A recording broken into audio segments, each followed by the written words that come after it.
لاپرواہ ٹڈا۔ پیارے بچوں، ایک دفعہ کا ذکر ہے کہ جون کا مہینہ تھا۔ سخت گرمی کی وجہ سے تمام چرند پرند اور انسان سب ہی پریشان تھے۔ ننھی منی چونٹیاں پھر بھی کھانے پینے کا سامان اٹھائے اپنے گھر کی طرف جا رہی تھیں۔ کسی کے پاس دال کا دانہ تھا تو کسی نے چاول کا دانہ سر پر اٹھا رکھا تھا۔ تمام چونٹیاں منظم انداز میں قطار بنائے گھر کی جانب رواں دواں تھیں۔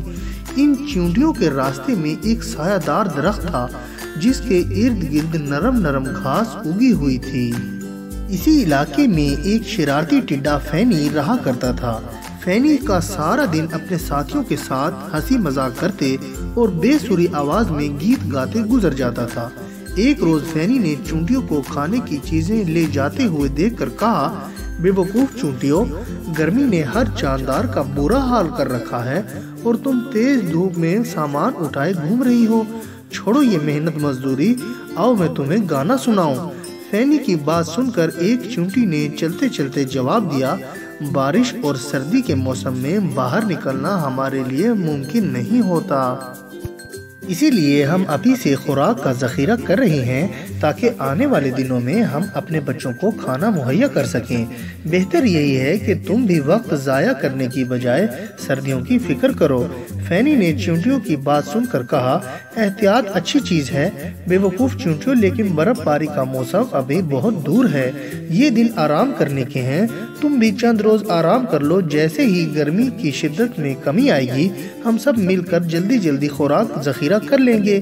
یہ کہہ کر فینی پھر سے گانا گانے لگا، لیکن چونٹیوں کو معلوم تھا کہ وہ ایک کام چور اور آرام پسند ٹڈا ہے، اس لیے انہوں نے فینی کی بات پر کان دھرنے کی بجائے اپنی محنت جاری رکھی اور خوراک جمع کرنے میں مصروف رہیں۔ اور دن گزرتے رہے، پھر موسم سرما کا آغاز ہو گیا۔ اب برف باری بھی ہونے لگی تھی اور سردی کی شدت میں اضافہ ہو گیا تھا۔ فینی بھی سخت سردی کی وجہ سے اپنے گھر میں رہنے پر مجبور تھا۔ اب اس نے گیت گانا بھی چھوڑ دیا تھا اور ہر وقت اداس رہتا تھا۔ اس کے پاس کھانے کے لیے بھی اب کچھ نہیں بچا تھا۔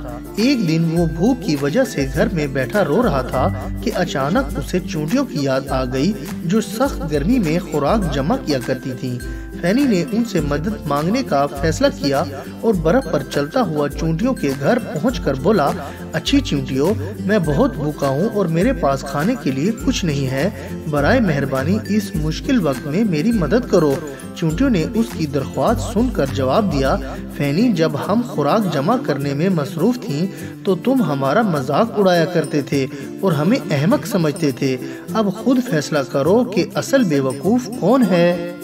اپنی غلطی کا احساس ہونے پر فینی چونٹیوں کے سامنے بہت شرمندہ ہوا۔ مدد نہ ملنے پر وہ مایوسی کے عالم میں واپس جانے کے لیے پلٹا تو چونٹیوں کو اس پر رحم آ گیا اور انہوں نے اپنی خوراک میں سے کچھ حصہ اس لاپرواہ ٹڈے کو بھی دے دیا جس نے اچھا وقت کھیل کود اور گانا گانے میں ضائع کر دیا تھا۔ تو پیارے بچوں، اس کہانی سے ہمیں یہ سبق حاصل ہوتا ہے کہ وقت پر ہی کام کرنے میں بہتری ہے۔ پیاسا کوا۔ پیارے بچوں، ایک دفعہ کا ذکر ہے، گرمیوں کا موسم تھا۔ اس روز گرمی عام دنوں کی نسبت زیادہ پڑ رہی تھی۔ تیز دھوپ کی وجہ سے تالاب اور جوہر بھی خشک ہو چکے تھے۔ دوپہر کے وقت تو ایسا لگتا تھا جیسے آسمان سے آگ برس رہی ہو۔ ایسے سخت گرم موسم میں ایک کوا درخت کی شاخ پر ٹھنڈی چھاؤں میں بیٹھا تھا۔ کوے کو بہت پیاس لگی تو اس نے ادھر ادھر دیکھا، مگر اسے اپنے قریب کہیں بھی پانی نظر نہ آیا۔ کوے نے پانی کی تلاش میں اڑان بھری اور زمین پر دیکھتا ہوا کافی دور تک اڑتا چلا گیا۔ کوے کو ابھی تک کہیں پانی نظر نہیں آیا تھا۔ کوے کو پانی تلاش کرتے ہوئے بہت دیر ہو چکی تھی اور وہ گرمی میں زیادہ دیر تک اڑ کر تھک چکا تھا اور اب اس کی پیاس بھی بڑھ گئی تھی۔ اب وہ ایک باغ کے اوپر سے پرواز کر رہا تھا کہ اس کی نظر ایک دیوار کے سائے میں رکھے ہوئے گھڑے پر پڑی۔ اسے امید کی ایک کرن نظر آئی۔ وہ اڑ کر گھڑے کے پاس پہنچا، اس کے کنارے پر بیٹھا اور اندر چونچ ڈال کر پانی پینے کی کوشش کرنے لگا، لیکن اسے یہ دیکھ کر بڑی مایوسی ہوئی کہ گھڑے کے پیندے میں تھوڑا سا پانی تھا اور اس کی چونچ پانی تک نہیں پہنچ سکتی تھی۔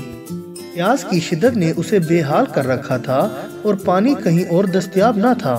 وہ سوچ میں پڑ گیا کہ گھڑے کے پانی تک کس طرح رسائی کی جائے۔ اچانک اس کی نظر کچھ فاصلے پر بکھرے ہوئے کنکروں پر پڑی۔ وہ اڑ کر گیا، اپنی چونچ میں ایک کنکر لے آیا اور اسے لا کر گھڑے میں ڈال دیا۔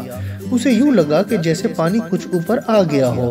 اس نے چند اور کنکریاں ایک ایک کر کے گھڑے میں ڈالی تو پانی کافی اوپر آ گیا، لیکن ابھی کوے کی چونچ پانی تک نہیں پہنچ سکتی تھی۔ کوے نے پھر بھی ہمت نہ ہاری، وہ اسی طرح ایک ایک کنکر لے کر آتا اور گھڑے میں ڈال دیتا، یہاں تک کہ اس کی مسلسل محنت رنگ لے آئی۔ پانی گھڑے کے کنارے تک آ گیا، جسے دیکھ کر کوا بہت خوش ہو گیا اور اس نے جی بھر کر پانی پیا، اور کوے کی محنت کی وجہ سے دوسرے پرندوں نے بھی جی بھر کر پانی پیا اور بہت خوش ہوئے۔ تو پیارے بچوں، اس کہانی سے ہمیں یہ سبق حاصل ہوتا ہے کہ ضرورت ایجاد کی ماں ہے۔ اور بچوں، میں امید کرتا ہوں کہ آپ کو میری یہ کہانی پسند آئی ہوگی اور آپ اس کو لائک، شیئر اور کمنٹس بھی کریں گے۔ اور سب سے ضروری بات یہ ہے کہ آپ میرے اس چینل کو سبسکرائب کرنا نہ بھولیے گا، اس سے آپ کو میری نئی کہانیوں کا بھی پتہ چلتا رہے گا۔ اور اب میں اجازت چاہتا ہوں، اپنا بہت خیال رکھیے گا۔ اللہ حافظ۔